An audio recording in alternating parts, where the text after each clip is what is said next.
Welcome to the Human Capital Innovations Podcast, your go-to source for personal, professional, and organizational growth and development. We hope you tune in often for all things people management, organizational development and change, organizational leadership, and social impact related. Maximize your personal and organizational potential with Human Capital Innovations Podcast.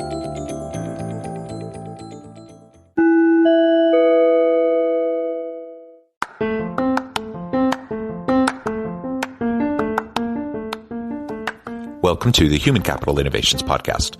In this HCI podcast episode, I talk with Eric Sydell about 2022 hiring trends.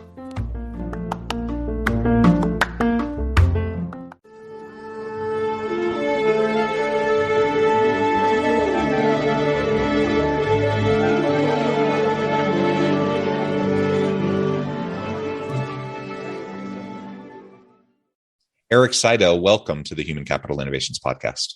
Thank you. Great to be here. Yeah, it's great to have you. I'm excited to explore hiring trends with you. And today we're going to be exploring Modern Hire's new 2022 hiring trends report. As we get started, I wanted to share Eric's bio with everybody. Eric Sydell oversees all research and product innovation initiatives at Modern Hire, including the data science-focused labs team. He is passionate about applying machine learning and deep learning in particular to candidate data to more effectively match candidates with career opportunities. Eric is highly motivated to show the power of these new AI-based technologies and guide them to ensure they benefit individuals as well as organizations. He writes extensively on and has spoken around the world on these topics. Eric previously served as Executive Vice President of Innovation at Shaker International, of which he was also a founder. He received a PhD in Industrial Organizational Psychology at the University of Akron and a Bachelor of Arts degree in Psychology at James Madison University. What a wonderful background. I'm excited to have the chance to chat with you. Anything else you would like to share with listeners before we dive on in? No, I think you covered the high points there for sure. Well, very good. So as we get started, why don't you tell us a little bit about Modern Hire and this new 2022 hiring trends report? I know you put one out last year as well, and we had a chance to chat about that. Give us kind of the 1,000-foot overview of really the impetus behind this report, and then we can start to dive into details. Great. Sure. Yeah. Well, thanks for having me on today, and great to chat with everyone. Just in general, Modern Hire is a platform that enables science-based decisions about candidates, helps companies understand who to hire using science, using data, using analytics of various sorts. Differentiators, I think, about Modern Hire is that we have a lot of psychologists, a lot of scientists on our team, approaching probably 50 or so PhD level psychologists and data scientists. So we are very, very focused on understanding data, on understanding candidate data and what it means in the hiring process. So we're constantly studying big data sets and trying to understand what that data tells us and how we can use it to enable more effective, more fair hiring decisions. And we have a number of tools and things, virtual job tryouts, which are sort of day in the life online simulations of jobs, as well as different types of online interview functionality, scheduling capabilities, and things of that nature. And so all of that generates a ton of data, which our psychologists and data scientists like myself can just, it's like a little sandbox for us of fun data to explore and to do research with. Yeah, I love that. And I'm not an IO psych guy, but I am an organizational sociologist in OB and leadership guy. And I do a lot of research, with big data sets as well. In my own research stream at the university, and it's a lot of fun. I can relate to everything you're just saying. It's fun to get in there. It's fun to explore and to see what's there and to build models and to do all of that. So that's fantastic. And I'm always a big fan of really evidence-based, research-based tools and approaches. It seems like there's plenty of kind of snake oil salesmen out there trying to sell stuff that's really not particularly well researched or well grounded in actual evidence. And I think they give the industry a bad name. So it's great when we have really great data-driven kinds of tools and assessments and such. Yeah, you do see. I always have thought that AI is great, and there's certainly a ton of benefit to it. But the marketing is like a decade ahead of the science on it, and so there's tremendous, advances and really revolutionary capabilities that we see it having in the science world. But somehow the marketing's even more ahead of that. So and it doesn't need to be because the actual legit, science is there and it's amazing. So it's a fun time to be a researcher and to be able to access a lot of data because AI is so powerful and it's so much more powerful than traditional tools, especially for understanding things like unstructured data, which is anything that's not a test really, anything that's a verbal response or text information like a resume or whatever else. So it's a fun time. Yeah, excellent, excellent. And as I mentioned on the outset, I had you on last year. We talked about the 2021 through 2020 or the 2020 through 2021 hiring trends. What do you see? What comes out in this new report as the biggest changes you've seen since then? Yeah. Well, in some ways, it sort of feels like Groundhog Day in the trends prognostication world, I think.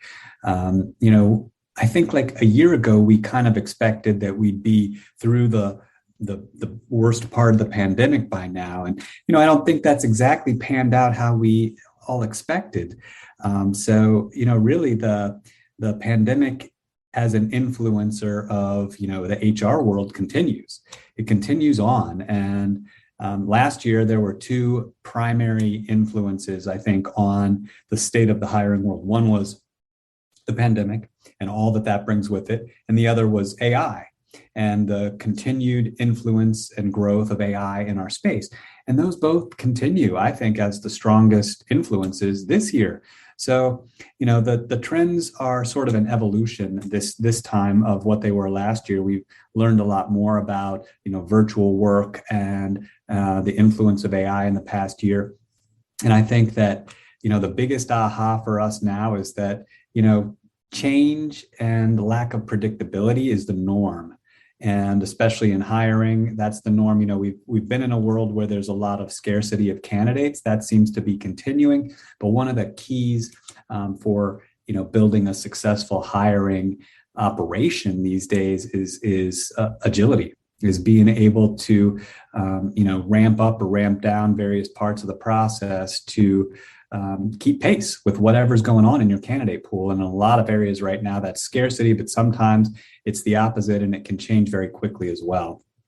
So, that seems to continue to be a really big and important thing, is being agile in how you're hiring. And, for all the time we spend talking about agility in hiring and about things like the candidate experience and, revolutionizing your process with AI and everything, it's a lot easier said than done. And there's a lot of companies that have not yet really gotten to that point of being able to handle that and make the best of the situation and use modern tools to do so. Yeah, that's super interesting. And you alluded to, I mean, certainly the pandemic is still here. We're in the middle of Omicron. It's still wreaking havoc, and we're just wrestling with all of that, and the machine learning AI revolution, and just all of the disruptive technologies, all of that still influencing the people management and talent space tremendously, for sure. Absolutely agree with all of that, and would encourage listeners to dig into the report to really find out more detail on all of that. One of the things that you mentioned, I'm super curious in diving deeper into, is the shift during the pandemic towards virtual work. And then we got into last fall, and really the conversation moved more towards hybrid work.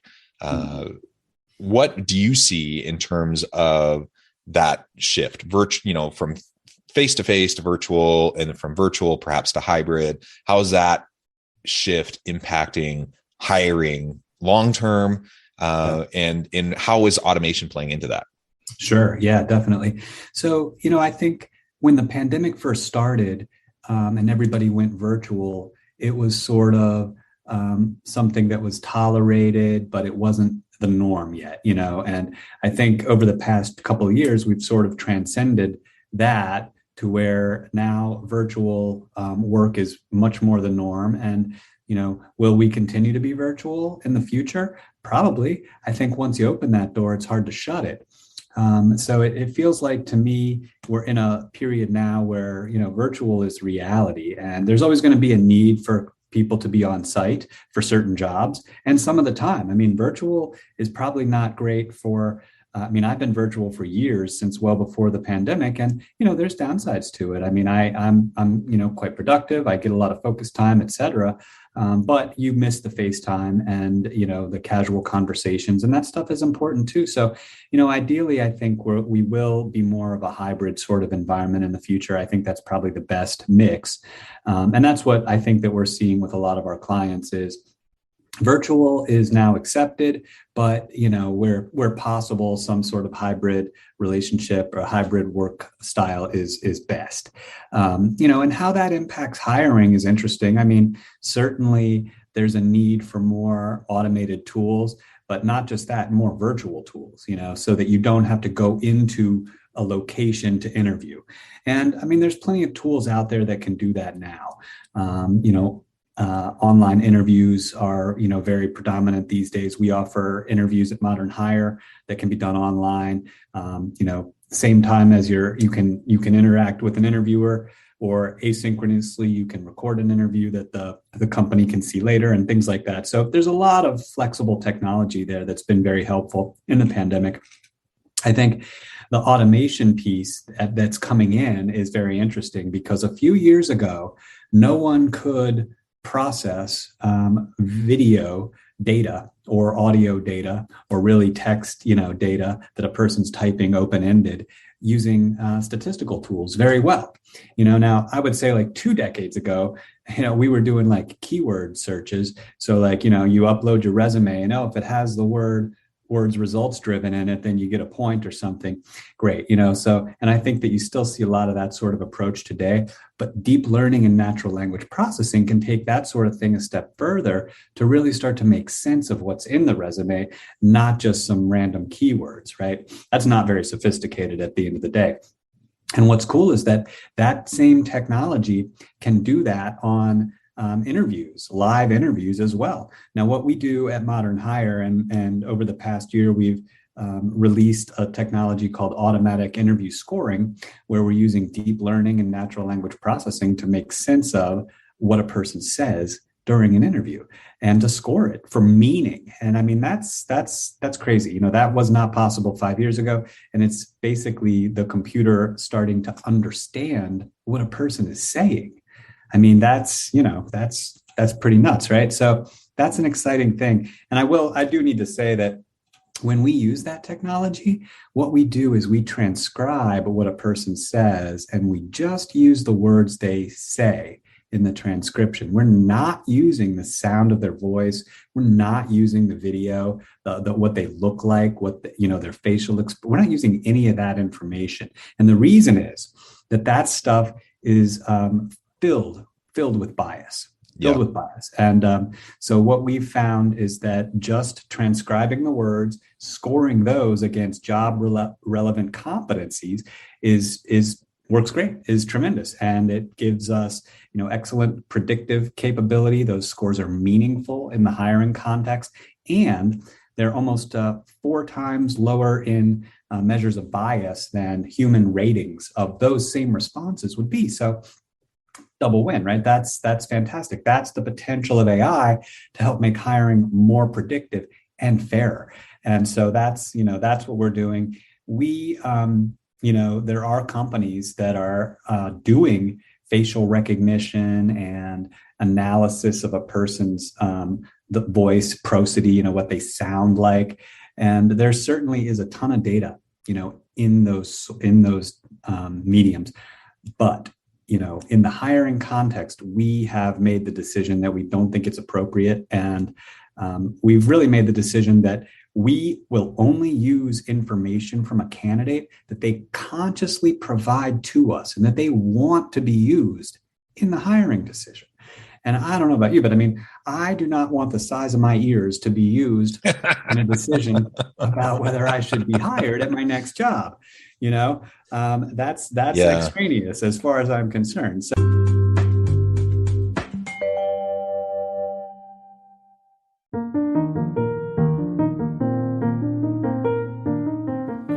Check out our new weekly LinkedIn newsletter, Alchemizing Human Capital, exploring industry trends via original research and interviews with executives and thought leaders from across the globe. We look forward to having you join us.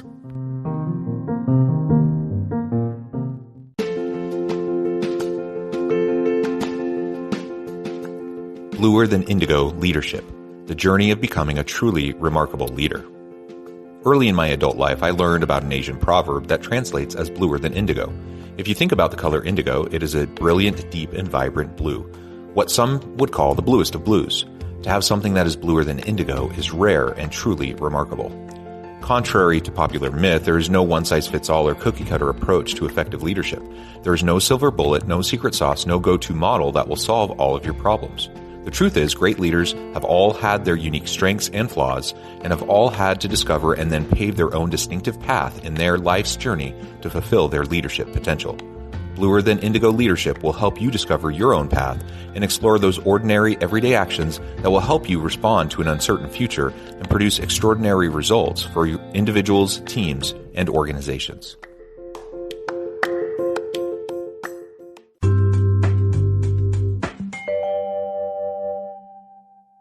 The bias issue, it's a big concern. And you know, I've talked to people about AI driven tools in hiring previously on the podcast. And what always comes up, and it's a caveat that needs to be said, and you kind of already alluded to it, is that there's bias, there can be bias anywhere, anytime, right? And the same thing with AI. If you are using AI for facial recognition, voice recognition, those sorts of things, you know, there can be bias that comes into it. And depending on how the AI is trained, there can be, you know, systemic bias that perpetuates. And so we have to be careful of all of that.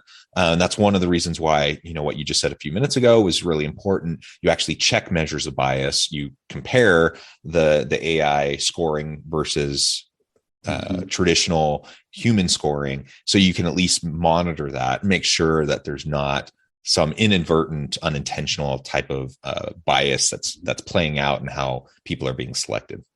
Yeah, that's right. And, you know, I think the idea of monitoring is so important. It used to be the case that you could develop an assessment for hiring and validate it once, and then have a thick test manual that would stand the test of time, you know, and 5 years later, somebody challenges the assessment, and you just show them the test manual, you're good to go, right? And I don't think that is the best model anymore. You know, the best model is continual analysis of data and monitoring to make sure that there is no bias and that bias doesn't develop over time. Because as the demographics of the applicant pool change, you know, the results of your system can change too. And even if you had a tool that was shown to be bias-free at one point, it doesn't mean it will remain so. And then the other aspect of AI is that, you know, some AI systems are learning over time and evolving as they get more data. And when that happens, you have to be even more careful because, you know, it's as a predictive engine that is designed to predict outcomes. It'll use whatever information it can. And a lot of times that information may end up having some unknown bias in it that wasn't apparent. So, you know, continual monitoring is, I think, increasingly the name of the game. And I hope that we see more and more of that. I know we're certainly working towards it.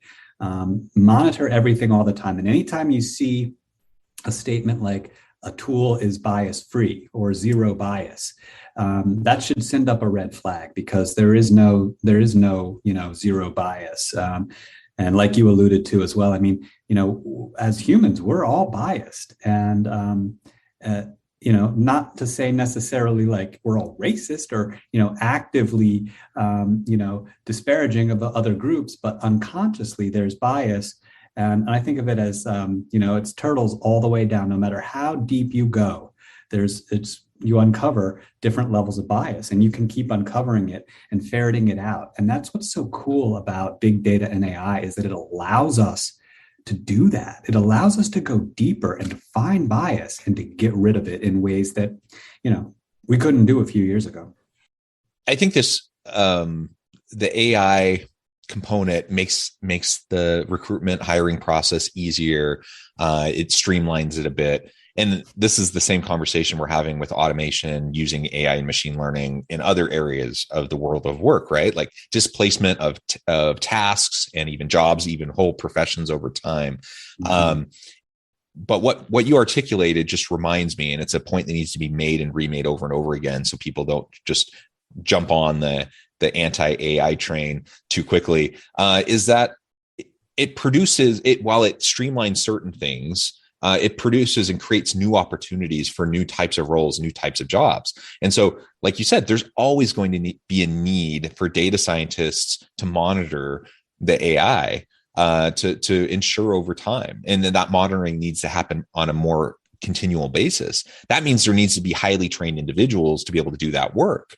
And so you're replacing certain more tedious types of work with more skilled work. That's actually a win over time, I think, as long as we can upskill and reskill the labor force so they're ready to take on those types of roles. And so this is just one little example, but multiply across all the different applications of how AI or machine learning can enhance the world of work. And there's going to be other opportunities like that where jobs that didn't even really exist 5 years ago or don't exist now, in 5, 10, 20 years from now, they're going to be huge. They're going to be really important. And so that's just another thing I think it's worth highlighting as we're going through this conversation. Absolutely. Yeah. I love that idea of sort of controlling AI. I think of it as harnessing AI a lot. It's like AI is this massive beast. It's been said, Sundar Pichai from Google said, or Alphabet said that, it's the most powerful technology, maybe more so than fire, to human history. It's insanely powerful and capable. I think, did I say Google? Was it Google or Microsoft? I might have got that wrong.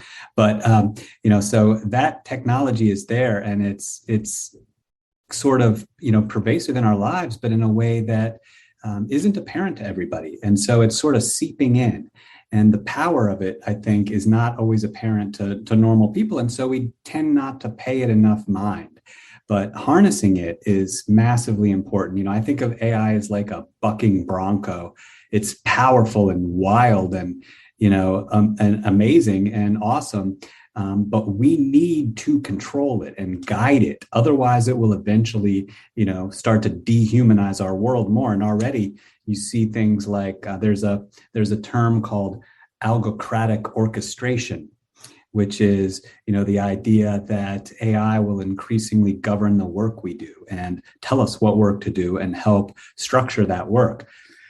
And, I don't particularly want to be orchestrated by an algorithm myself. So that type of thing is on the horizon, and we need to be thinking about it and working to control it. Ultimately, AI should be harnessed to improve the human condition, not to usurp it, so. Yeah. Well said. So in our last few minutes, anything else you would like to highlight from the report in terms of hiring trends, or that you would like to highlight in terms of the biggest developments and advantages of AI in hiring moving forward? I think that there's tons of benefit to AI, as we've talked about. One of the things that I think is important for companies to recognize is that it's not a cure-all. It's not magic. It's just advanced statistical capability. And, AI tools don't solve all the problems of the world. And really, we need to focus less on whether something has AI in it and more just on the effectiveness of the tool and the process. And so, when I talk to companies, I talk about that. Think about the overall flow of your hiring process. Think about, at Modern Hire, we talk about the 4 E's. Which are sort of our way of highlighting the full range of things that companies should be aware of when they're implementing hiring. Effectiveness, efficiency, engagement, candidate and recruiter engagement, and ethics, fairness. So all those things are super important. And when a solution only gets at one or two of those E's, it's not good enough, so you've got to think about the full gamut. And I think that increasingly we see companies looking to do that and to understand how AI and automated tools, virtualization, can have a fundamental impact on their hiring rather than just being a Band-Aid in one place or another. So I think that's sort of key for companies in the new pandemic and in the AI age, is re-examining process in a fundamental way and making sure all the tools that they have are aligned to create all four of those E's, not just one or two of them. Yeah, I really like that. Well, Eric, it has been a pleasure. I know at the time I'm going to have to let you go here in a minute, but before we close, I wanted to give you a chance to share with listeners how they can find out more about you, where they can find the report, what they can do to connect with you and your team if they're interested in exploring this more, and then give us the final word on the topic for today. Okay. So, in terms of contacting us, modernhire.com is our website. Feel free to go out there. There's plenty of resources, white papers and things, many of which myself and other members of our psych team have authored. And we love interaction. So, ping us on Twitter, on LinkedIn, wherever. Love to hear from you. We also, I will mention, have a book coming out on March 15th. It'll be released, and it's called Decoding Talent. And it presents a vision really of the future of how AI can best impact talent management decisions, and sort of a revolutionary big picture view of what it can do for talent management decisions, being published by Fast Company. So we're really excited about that. And now you need a last word, huh? No pressure. Should it be lunch? It seems like it's lunchtime. It's about lunchtime. Yeah. All right. That sounds good. Thanks, Eric. It's been a pleasure. I really encourage listeners to reach out, get connected, check out the report in all of its detail. Really great stuff there. I really appreciate you taking the time. And as always, I hope everyone can stay healthy and safe, that you can find meaning and purpose at work each and every day. And I hope you all have a great week.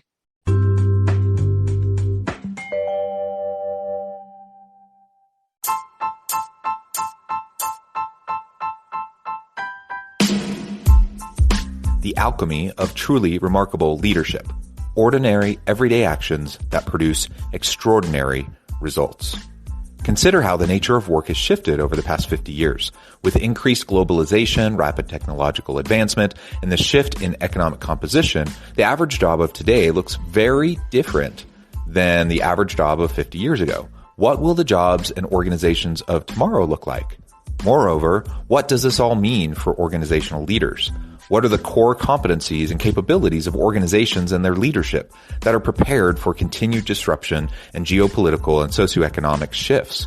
Regardless of what the future holds, increasingly, leaders need to be socially minded, data-driven, decisive, champions of talent, and disruptors of the traditional notions of leadership, teams, organizations, and work. The alchemy of truly remarkable leadership will help you to explore your own leadership competencies and capabilities and consider ways to apply and implement them into your workplace and personal life.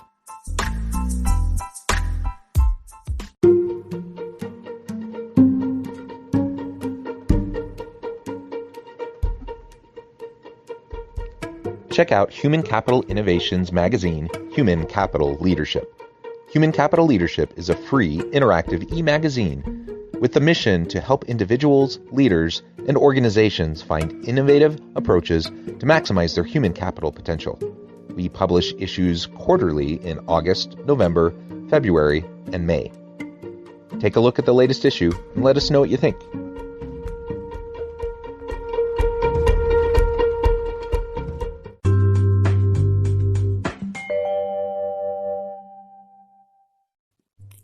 Thanks again for joining us for this episode of the Human Capital Innovations Podcast. I hope you stay healthy and safe and that you have a great week.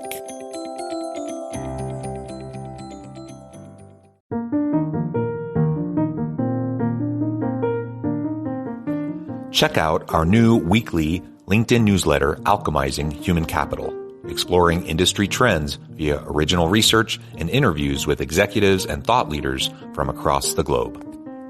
We look forward to having you join us. Welcome to the Agrihood. Carnes Crossroads is a new home community with a farm-to-table lifestyle. Just outside of Charleston, here, community is defined by gathering together and our deep connection to nature. Learn more at carnescrossroads.com.